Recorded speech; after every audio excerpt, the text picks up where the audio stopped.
Hey, Shalom. First off, I want to give all honor, all glory, and all praise to Yahweh, Bahashem, Yahweh Shai, Bahashem, Raha Kodash, double honors to the apostles and the elders of Great Millstone GMS, and Ruel, Shalom to the elect of Israel, which begins with the 144,000 chosen, and to all the Akim and all the Akwaf tuning in. I pray that this lesson is edifying and that the Lord bestows mercy and faith upon you as we enter into the last days of Babylon the Great. This is the brother Halal from the Great Millstone Chicago camp, and this lesson will be a response to the Elder Manata Zakba out of GMS South Carolina '08. And this lesson is going to be about not telling people outside of this truth, not telling them everything about what you do, or really not telling them anything. As you can see, the title of this video that the elder made is called Fighter Pilot Fired for Being a Hebrew Israelite. So, basically, this brother told his the people at his job, this fighter pilot, he told them that he was a Hebrew Israelite and that, on certain days he couldn't work because of the Sabbath and all that stuff.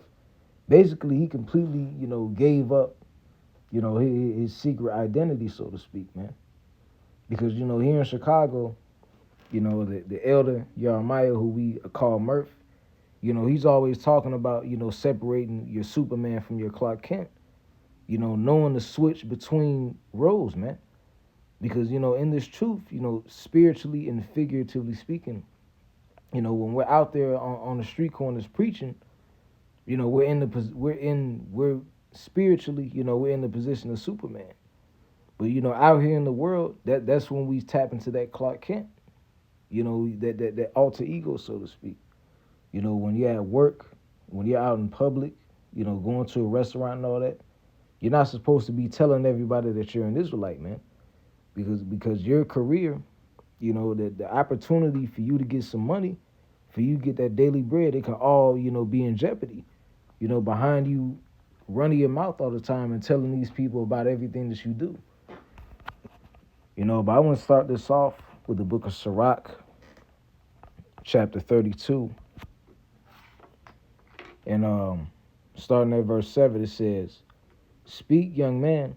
In this lesson, it's talking about, Salaki, this scripture is talking about the young men, but the scriptures are manifold and they can apply to a multitude of things. And I read this scripture, for it to apply to really, the men that are in this truth, that are laboring. It says, "Speak, young man, if there be need of thee, and yet scarcely when thou art twice asked. Let thy speech be short, comprehending much in a few words. Be as one that knoweth and yet holdeth his tongue." And, traversing in this world, in public spaces, in the job, in the workforce, we have to be as ones that have the knowledge, but holding our tongues, man. And what does that mean? That means that you shouldn't be telling these people everything about you. You shouldn't tell your boss that you're an Israelite. You shouldn't tell them that you read, the scriptures and you believe that Esau, Edom is going into slavery. That's not using wisdom. The scriptures say what? Use the word, not abuse it. Although, we know that our, pilgrimage in this temporary evil world is only temporary. We still have to get our daily bread, man. We still got to make money in some way, shape, form, or fashion, to be able to get food for our families and feed each other, be able to feed ourselves. So you can't just tell everybody everything about you. You can't tell your boss that you're an Israelite and that you come from the tribe of Judah and you don't want to work from Friday to Saturday because that's when the Sabbath is. That's going off, man. We're in a land where we can't fully observe all of the laws, statutes, and commandments of our Father. So we observe the laws that we can. And we do our best to use this world for recreational uses for our benefit, man. Knowing that eventually Yahweh Bashim Shai is going to establish the kingdom of heaven, where we will be in our glory. And then you won't have to worry about working and, working a 9 to 5, working 12-hour shifts, all that. None of that stuff is going to exist in the kingdom. But right now, we have to walk among these people with a lot of wisdom. We have to walk circumspectly, which leads me to the book of Ephesians, chapter 5, in verse 15. And it says, "See then that ye walk circumspectly, not as fools, but as wise, redeeming the time, because the days are evil." And we are indeed in some very evil days, man.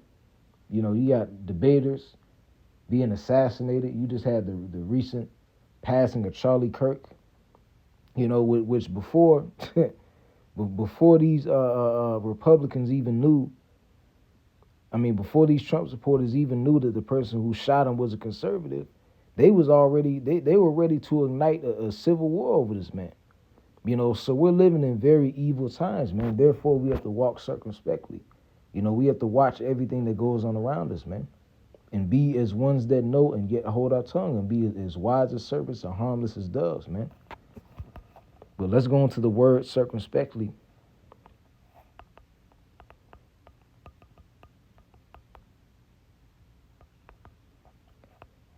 The definition of the word circumspectly from the AI overview, it says to act circumspectly is to do something with caution, prudence, and careful consideration of all circumstances, ensuring one's guards against potential danger and mistakes. And that's exactly what we're supposed to be doing in these times that we're in. We have to proceed with caution. We have to move. The scriptures say what? When thou art among the indiscreet, observe the time. When you're among the fools, observe the time. We have to learn how to traverse amongst these people. And I remember at the Thursday class last week, the elder Natazaki was going into how, traversing in this truth. And, basically when you're around people that are in the world, that don't have any, that aren't dwelling spiritually, talk about things that pertain to the world, like politics, sports, media. Don't try to talk to these people about the Bible, because eventually, you say something and the other person says something, and then it leads to you, admitting, oh, I'm an Israelite, I believe such and such. So we have to move circumspectly amongst these people, man, and have careful consideration, of the words that we use, man. Don't tell these people that you're an Israelite. Don't tell these people that you believe that the Lord is going to enslave all the nations, man.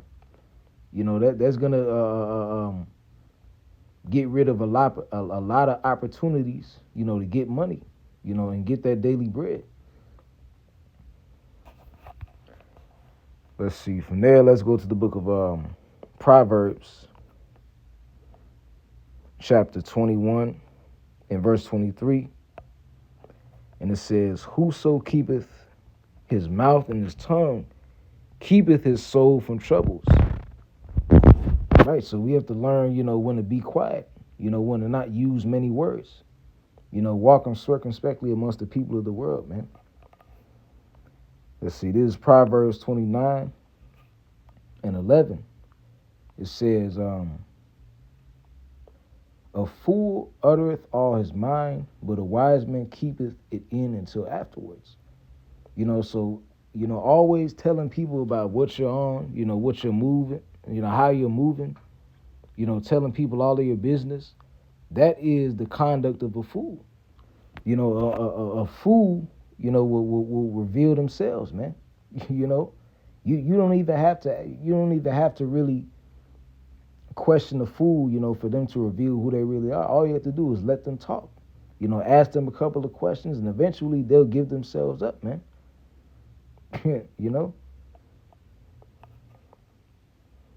Let's get the book of Micah, chapter 7, and in verse 5, it says, "Trust ye not in a friend, put ye not confidence in a guide. Keep the doors of thy mouth from her that lieth in thy bosom."